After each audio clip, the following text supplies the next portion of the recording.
Yes, so for many of us, we learn as our children are learning that back in the day, if you weren't causing any trouble in the classroom, nobody paid attention to you, nobody made any kind of referral for you to find out that you're a neurodivergent, right? So I recently, I aced my ADHD exam, okay? I got a 10 out of 10 on everything, all the scales, right? But, I wouldn't have known these things until I am seeing specialists with my child, right? So anything else important for us to know? All right, so let's go ahead and get started. I got the cue from streaming that we're streaming now, so I will introduce myself again for the sake of people who are just joining us live.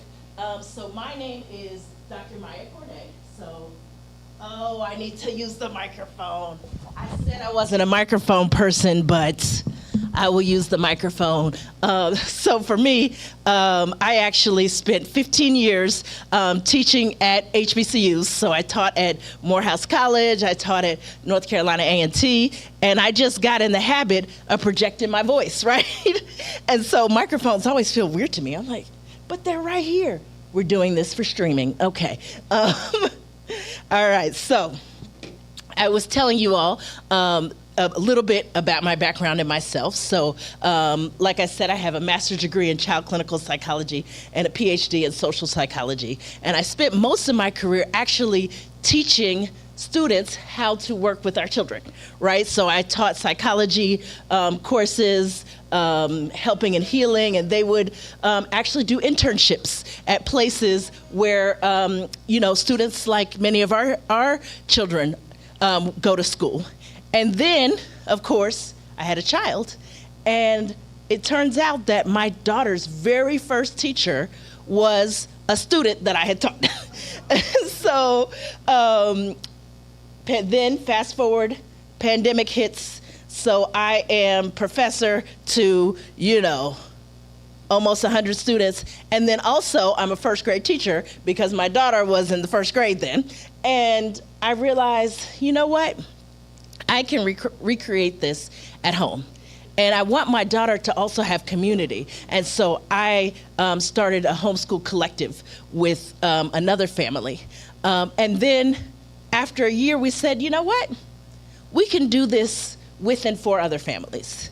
And so now I am the director of Nia School. Nia is a Swahili word for purpose, thinking about our children getting connected to their purpose, and then also thinking about how important purposeful movement is, teaching them purposeful movement. And so that's what I have been doing now. I left Morehouse completely now, and full-time director of Nia School.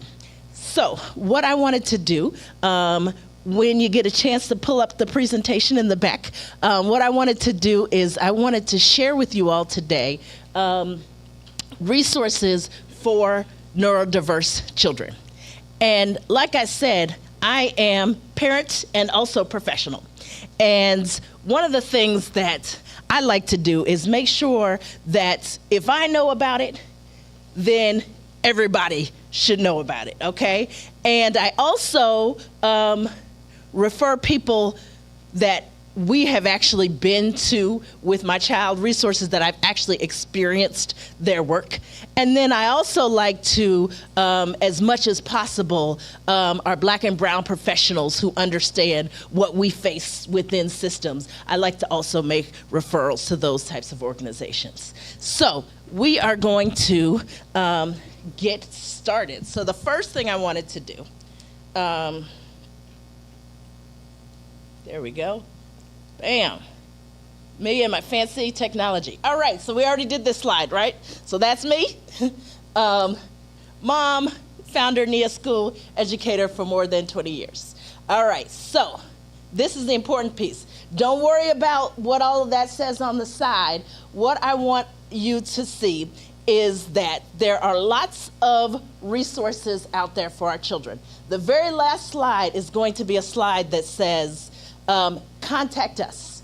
And this is our resource list that I am going to share with you. When you email me, right, you'll send an email, and then I'm going to send all of these resources. So no need to take any of the notes. You're going to get the email. Really, the slide is just to show you that, guess what? There are lots and lots of things that are available for us in our communities. We need to access them. So what you're going to see on our resource list, the first thing you're going to see is financial resources, okay? And there are several programs in our state that will allow you to support your child. So the big, really, really important one for us to know about is the Georgia Special Needs Scholarship Program. Has anybody heard about that program before? SB 10? Okay. So there are two specific programs, SB 10 and SB 233. When I get to one that sounds like something you might be interested in, I want you to take a note on your page, and then we're going to do a couple of question and answers. So SB 10, you might also have heard of it as the Georgia Special Needs Scholarship. And what that does is it allows families to use the funds that they would have received in public school to attend a micro school or a private school.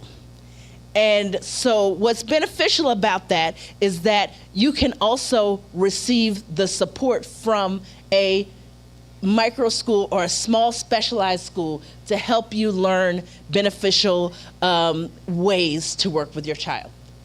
Now, there's another scholarship that just got passed that is SB 233. And that scholarship allows families to receive resources to educate and support their child if they live in the district of a low-performing school. So that's SB 233, and it's $6,500 for families to use for these additional services that I'm going to speak more about if your child lives in a school that's districted low-performing. Now, they have a list on the website of low-performing schools. I live in DeKalb County, so right here where we are, and most of the schools are on the list, right? Not all of them, but many of them, right? And so that is a resource that many of us can access. Now, the other two programs that are important are, and they're similar programs that you can only have one or the other. One is called Bobby Dodd, and the other is called In Community. And what those two programs do is they give you funds to be able to pay for things that insurance doesn't pay for. So Bobby Dodd and In Community, they each give our family $1,500 to use for things like a gym membership, or to use for things like a specialized therapist that our insurance doesn't pay for, right? And so these are all useful services that can help you with the things that you actually need to access, right? So we know, I heard that we have lots of our amazing autistic babies, we have lots of our really dynamic ADHD children, and many times the types of services, if we have a dyslexic child, an Orton Gillingham reading tutor can be really useful, but insurance doesn't tend to pay for those things. And so these programs are really useful when you want to add on those support services that your insurance company isn't paying for. And then the last resource that I want to make sure that everybody knows about is called Katie Beckett. Raise your hand if you've heard of any of these programs that I've mentioned so far. Okay, all right. So the program Katie Beckett is specifically for autistic children who require a high level of support. And they define high level of support as 5 therapies a week, which sounds like a lot, but most of our children, they are asked to go to speech therapy twice a week, occupational therapy once a week, physical therapy, and then once you start adding those up, it's not 5 different therapies, it's 5 therapies a week, right? And once you start adding those up, the Katie Beckett program will allow you to will pay for things beyond what any insurance company pays for as well. So, I mentioned so many things, so many letters. What questions, comments, things that you're thinking about do you have after hearing all that? What do you think? Go ahead. Is there a financial limit to the in-community and Bobby? Nope. In community and financial, and in community and Bobby Dodd, they don't ask you financial information. And Is the limit how much money you can get? Like say you yeah. need So there's two different types of programs with Bobby Dodd. One is the community program and one is the intensive program. And they decide which program that you're in based on level of need that level of support need that your child has. So the community program is usually about $1,500. The intensive program is usually about $10,000, and it's broken up into different categories. So this is a certain amount for AAC devices, a certain amount for speech, certain amount for respite care. And so it's not based on income, it's based on level of support need that your child has. per year or Per year, yeah. Okay, yes, go ahead. I was going to ask about the scholarship. Can you get both of them? Oh, yes, so they made it so that you have to pick between one or the other. Yeah, you had to pick between one or the other. Okay, yes, go ahead. I have a question for those that live out of state. Okay. Where would you go to find similar resources for your state? For your state.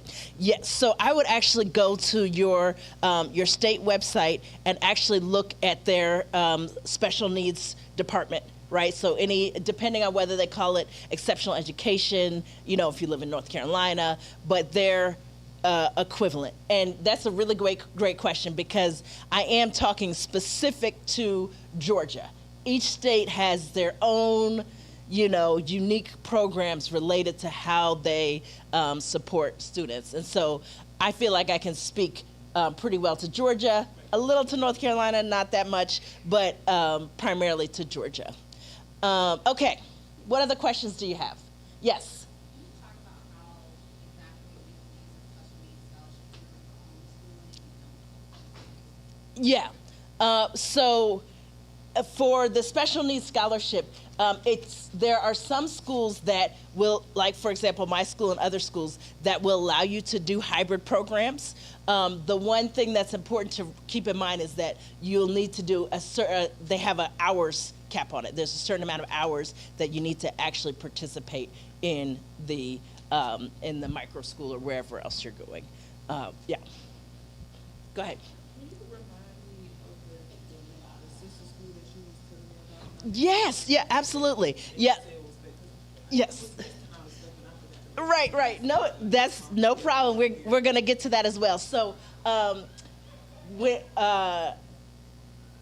where I am, we're actually a collection of micro schools, meaning a small group of small schools, right? Micro, small on purpose, right? And so we're NIA school on one side of the hall, and then directly across the hallway is a school called Ferguson School.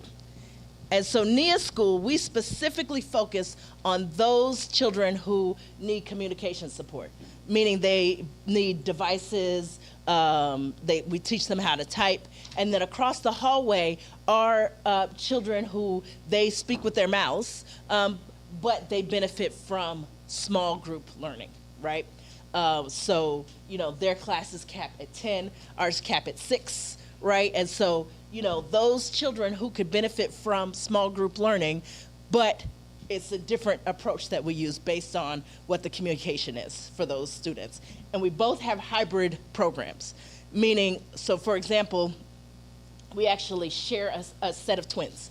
So one twin is homeschooled, and he comes once a week to our program to have that social experience and that community experience, and he is an autistic typer. And then his twin sister, she doesn't need that level of support, so she's across the hall. So they actually get to go to school together, and they get to do some activities together, but they are homeschooled primarily, and they come once a week to our program, right? And so we both have that hybrid homeschool approach where we honor and really appreciate the need and the desire for families to homeschool, but then also if you want that social experience or if you need that extra type of support that we offer, right? So if a speech therapist in-house, right? Classes facilitated by speech therapists. Many parents desire that at least once or twice a week for their children, and then they do the homeschooling for the rest. Okay, great questions. All right, so what I want to do on this, I want to actually skip ahead I'm not going to spend so much time on these slides because at the end, I'm sending all these resources. So what I just wanted to emphasize is the importance of speech evaluations and recognizing, so you see that this is a whole long list of speech therapists. They do different things, right? So recognizing that speech therapy, speech specialists, it's a broad field. And so really honing in on what type of speech your child needs. And it might be multiple, right? So for my child, she goes to speech with her mouth to help her, work on producing words. She also goes to speech working on her typing and being able to communicate more fluently. And then she goes to speech that emphasizes social interactions, right? So being able to interact socially with other children. And so when we're thinking about like supporting our kids, really kind of learning what is the specialist, what is their area of specialty, and does that match with what my child needs? So anyway, so this resource list of different speech therapists, the key is that we want to actually evaluate what kind of speech that they do. I want to skip to this important resource also. So many times when we think about physicians, we have to be very particular in selecting who our child goes to. And our child may need a range of medical supports, right? So we know that, for example, with autism, there are many conditions that also co-occur or are likely to also happen, right, as well. And so for me, a place like the Hugh Spalding Developmental Clinic, which is a place where they have lots of medical professionals working together, right? So they have that pediatric neurologist, they have many specialties, developmental psychologists, right, working alongside, and you go from room to room there and actually get the different specialties, speech, OT as well. I will warn you, they tend to have a very long waiting list, like many of these places that are really good and offer a lot. There are specialized dentists, DDD Foundation. If you experience your child having a really challenging dental concern and they actually need to be put to sleep, if they're like my child who will walk in, see all the tools laid out, run out of the room screaming like, oh no, and sit in the car and lock the door, There are specialized dentists who know and understand how to work with our child. And so you'll see that on the list. Another important piece that I wanted to mention, particularly for our families who have autistic children. So many children who have autism also have a condition called apraxia. Have people heard this before?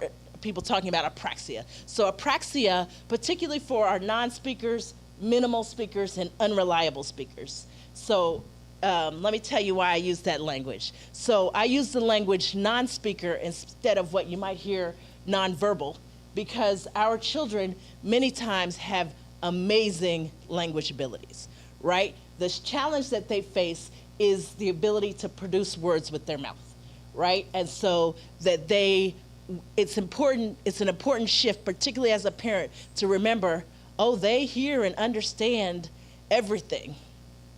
The challenge is getting the words out with their mouths.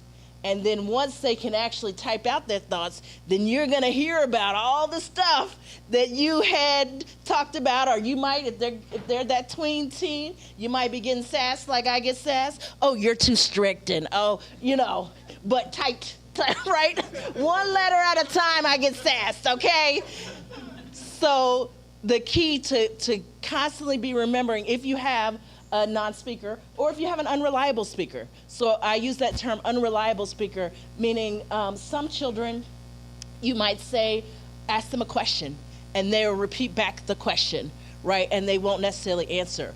Or they might answer the thing from the last question, right? Because they're kind of stuck with trying to produce that word, right? Or they'll say something and it's totally unrelated, and they didn't intend to say that. And if you ask them through typing, they can tell you the answer, right? So those are unreliable speakers. And so what's really important, again, with understanding the various ways that our children can present, and dyspraxia. So dyspraxia is a condition where the brain struggles to send messages to our body. So apraxia can affect our children's speech, right? Mouths. It can affect their eyes. And so many of our children, particularly at our school, experience vision conditions where they have difficulty using their eyes together. So what's important is to take them to a specialist that does what's called a comprehensive vision exam.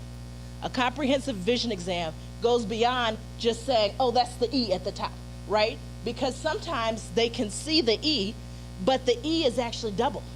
The E is swimming, right? And so when it comes time to read, it's a challenge because the letters look like they're reversing or they're double or they're bounced, right? They know how to read, but the vision is what is making it so challenging.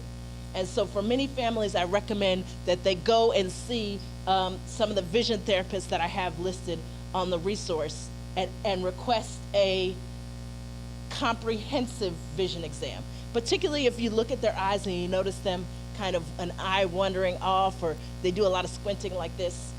So my daughter, before she did vision therapy, she said that she typed out that she experienced double vision 75% of the time. And so that was giving her headaches, all kinds of things that people were labeling behaviors. And in reality, it's difficult because I'm walking around seeing two of things, right? And so the apraxia can affect their ability to touch what they want to and show what they know. So imagine if somebody's always testing you and saying, point to this, point to that, but it's actually double. And so when you're trying to point, you're like, right? And so many times they will be diagnosed or treated as though they have an intellectual disability. And in reality, it's the apraxia getting in the way of them showing what they know. And so, that's a really important thing. For me, I am extremely, I'm gonna move past this and really get to talking about, I wanna talk to you. So we talked about this, psychiatry and psychology. Those are important things. So psychiatrists, we know, primarily prescribe medicine. Psychologists tend to use things like talk therapy. There are places, like my daughter goes to Integral Play, that is a counselor who actually knows how to work with kids who type their thoughts out. And so there are lots of different options for psychology and psychiatry. And then you'll notice I put up there a whole family counseling because what I believe is that for us as parents, that we need the counseling just as much for our own personal healing, for getting rid of some of the ideas that we might have been coming into parenting with, and just kind of getting free of some of that mess, and then being able to really handle and manage our emotions. And so I think it's really important for us as parents to make sure that we have our own wellness supports as well. Okay, so physical therapy and occupational therapy and music therapy. So music therapy can be a really useful additional resource for our children.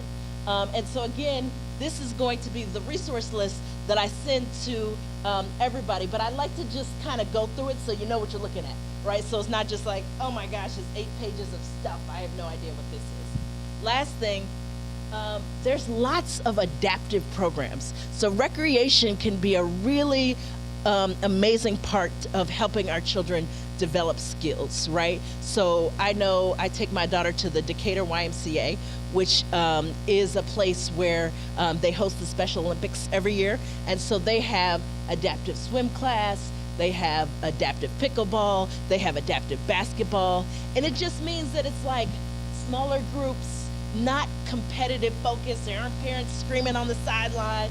It's just like get in the pool, swim some laps, you get a medal for swimming down to the end of the pool in the competitions, right? It's really just about like getting to be with your friends, enjoying the sport, right? Doing the sport for enjoyment and for social experience, and not about who's better and who's worse, right? And so I really believe strongly if you're able to, find those adaptive sport opportunities. And so I listed some in our community for the resources. Okay, now I want to skip one other resource that I think is really useful. Do we have any families who have non-speakers or minimal speakers in the house? Do we have that? Okay, so primarily speakers.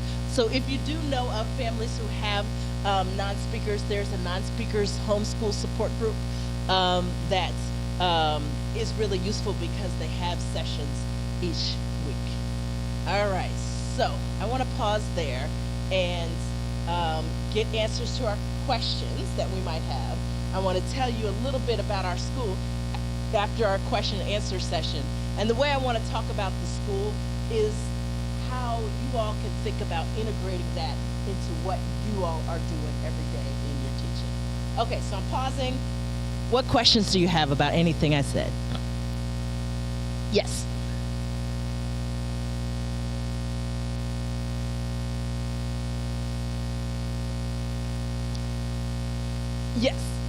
Yes. So I think you missed the first slide. The first slide is all about where the money is.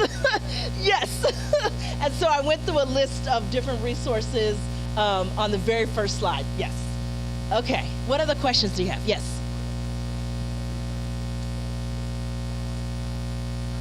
Yeah, sure. He's older. Okay. He's a teenager. Okay, so, yes.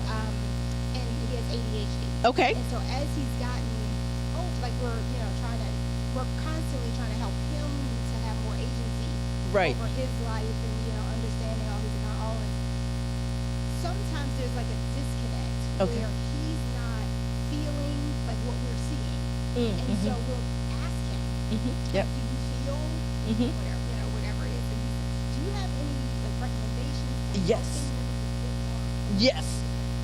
Yes. So for us, I think the recommendations, a lot of them are for us, and then ways to support our learners. So many of our neurodivergent children, they present their emotions in different ways than we might have been raised to expect emotions to be presented, right? So I have seen my daughter smiling and looking happy, and I'll be like, what do you like about that? And she'll say, sometimes I'm smiling even when I'm not happy, right? And so we have to develop strategies ourselves to be able to do check-ins with them and not make up what their body is feeling based on looking at them. So one of the things that we do in our classroom is that we have a feelings check-in board that they created, right? And so we list all different types of feelings, things like inspired, melancholy, eager, right? So a range of different types of emotions. And then we start with a check-in where they're pointing to how they're feeling. So we're not actually making it up from looking at them. We are being intentional about how are you actually feeling?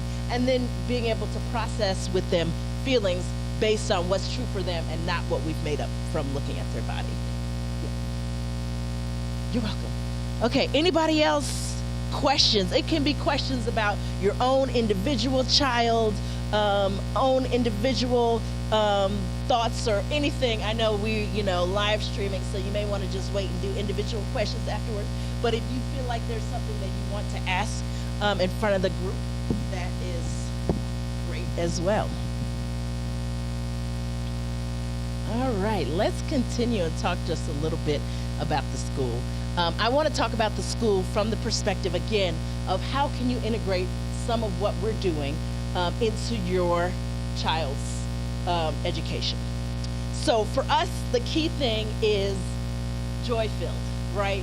We want everybody that comes in there who is staff or support staff to bring a spirit of joy and love of learning, love for being around our kids each day, right?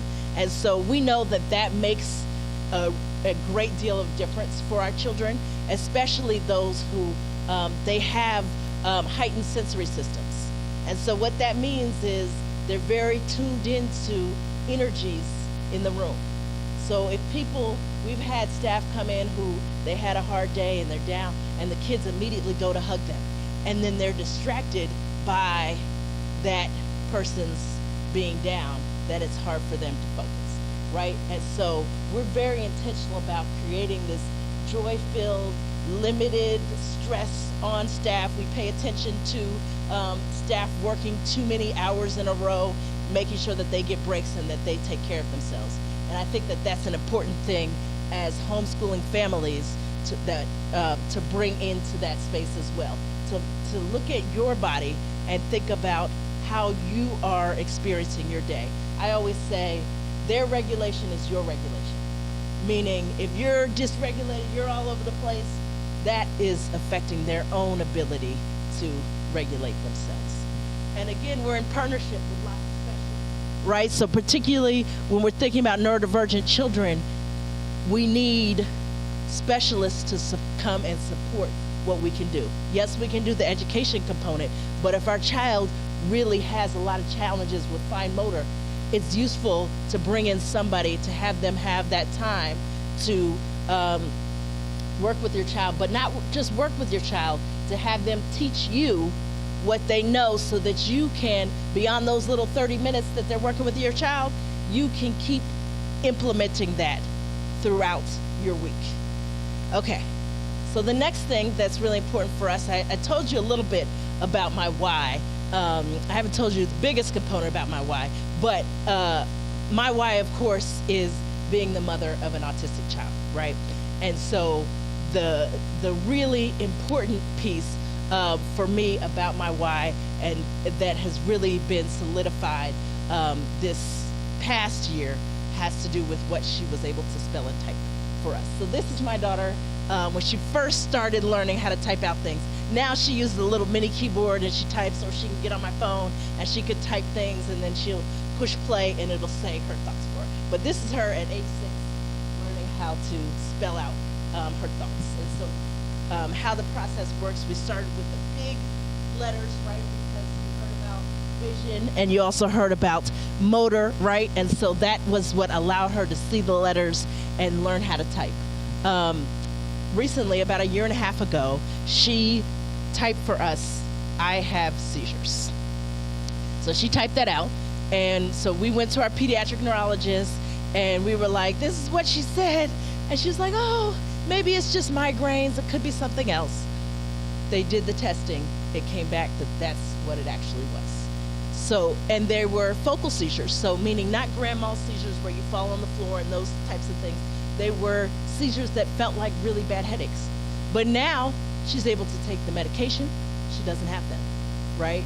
And we would have never known that had she not gotten that experience where she learned how to type out her thoughts, where she had these opportunities with vision therapists to help correct her vision enough to be able to see so that she could type, right? And so I'm really, really passionate about making sure that other families know and get access to all the types of specialists that can help them and their child to have the best quality of life and access all the opportunities as they can, right?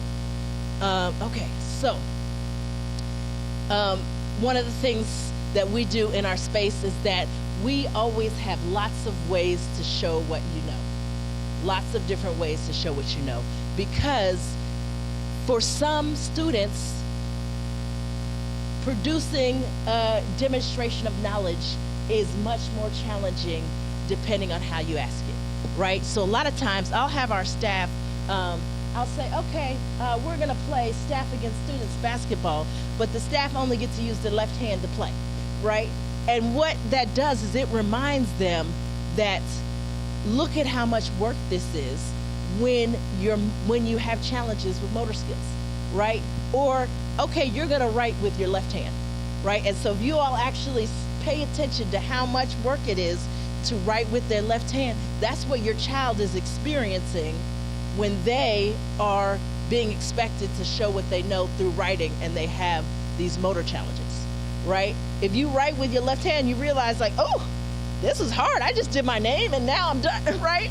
And we might be looking at our children going, they're so unmotivated. They only want to do 2 problems and then they get upset. And it's like, you could experience that as well if you were expected to do a motor task that was challenging. So we have lots of ways for our children to show what they know. Some parts of the day, they might be using a device, they might be typing. There might be stickies on the wall with different answers and they're running to grab a sticky off the wall, right? They might have a dry erase board with 4 choices on it and they're pointing to the choice, right? So we don't require them to just write answers out all day, particularly if that motor skill is a lot of work or if your vision has some challenges, right? That's really, really exhausting. So really diverse ways of demonstrating what you know. Okay. One of the things, of course, we're always integrating hands-on learning. So what our students are actually doing is a lesson on, they're looking at the layers of the ocean. So they made the different layers of the ocean and they learned about layers of the earth and layers of the ocean. And you can see in that picture, that is autistic learners learning with learners with ADHD, non-speakers with speakers, just everybody getting the opportunity to learn from each other. And for us, what's really important is age-appropriate content. So many of our students, academically, intellectually, they have amazing skills. Where they struggle is showing what they know. And so we make sure we present challenging curriculum to keep them engaged. And we might have to make the motor, right? So you see him using a little squeegee. That's just practice. It's motor practice, right? We might have to make that a little adapt those things, right? And so for us, we're always making sure anything that we learn, there's always something just fun, right? Like that's food coloring and some water and some oil, right? And we're, because kids like pouring, mixing, just put the fun in it, always making sure there's fun in it. And then we create opportunities to do things in the community. So that's us at the Decatur YMCA. We take walking field trips with our kids. So sometimes, if we're gonna learn about biodiversity, that's what our chapter is on right now, why are we learning about it in the classroom? Let's walk to this nature preserve, walking distance from school. We did a little lesson on it. Let's see how many examples we can find of biodiversity in this forest, right? We learned about deforestation. Let's see if we can see some examples. We learned about adapting to ecosystems. Let's see some examples in real life. All right. And then, like I said, once we got to the end, you can reach out to us, right? So if you are interested in that resource list that I talked about throughout, shoot us an email. info@neaschool.org will come straight to me, and I will reply with that resource list that I talked through in the beginning so that you could know what it was, or if you just have any other question that you might be interested in asking in a more specific way.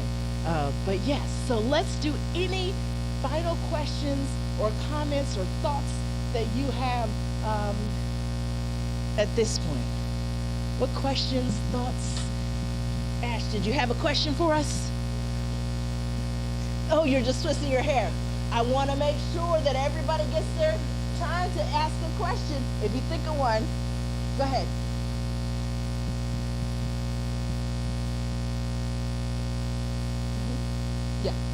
Yeah, exactly. So we're always thinking about adapting to the specific needs of that child, right? So for example, we can use challenging content, but only require an output that doesn't strain their motor skills.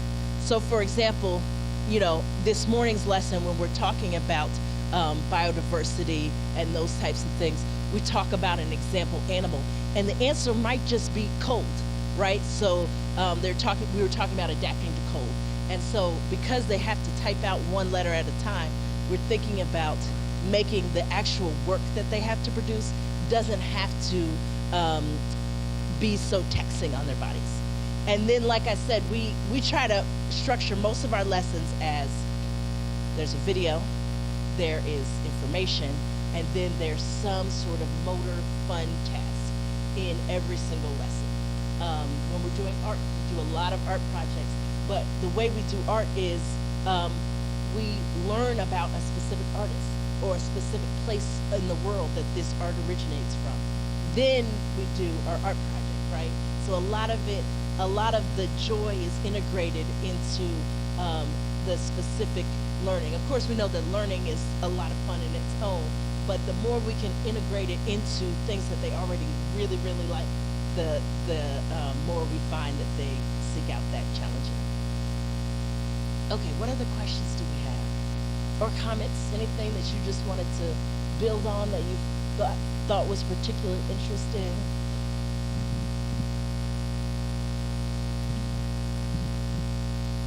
I'm like, wait, I learned everybody's name so I can call on somebody. I'm just playing. I wouldn't do that. Okay. Yes, go ahead.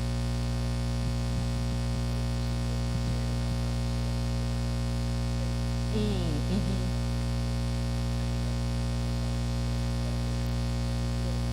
Mm-hmm. Yeah.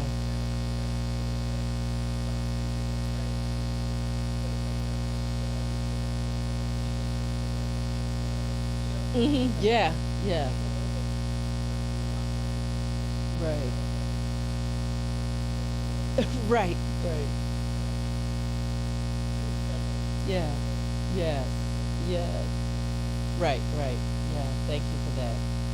Anybody else want to share anything, any take-home messages, things that you're taking home into your schooling process? What do you think?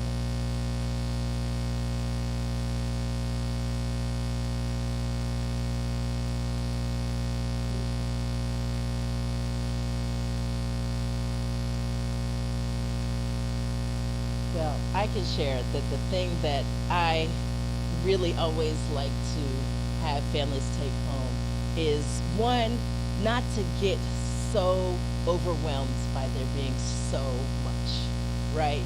That there is so much to do, there's so much to know, but that as parents, that we are able to give the best of ourselves to our learners if we are grounded and confident and knowing that we have everything they need, right? Everything that we need is already there. It's just a matter of how we're going to tap into it and not putting too much pressure on ourselves to do everything all at once, right? That it's okay to just focus on this one thing now and then focus on the next thing and then focus on the next thing and not get caught up in the, oh gosh, there's so much, right? And so giving ourselves grace, treating ourselves as kindly and as patiently as we are with our children. So that's what I would like as just a parting take-home message. All right, so thank you, everyone. Thank you for coming. I really appreciate everyone. And I'm here for a few minutes. Yeah. I'm here for a few minutes if anybody has individual questions that they didn't want to ask the group. All right, take care.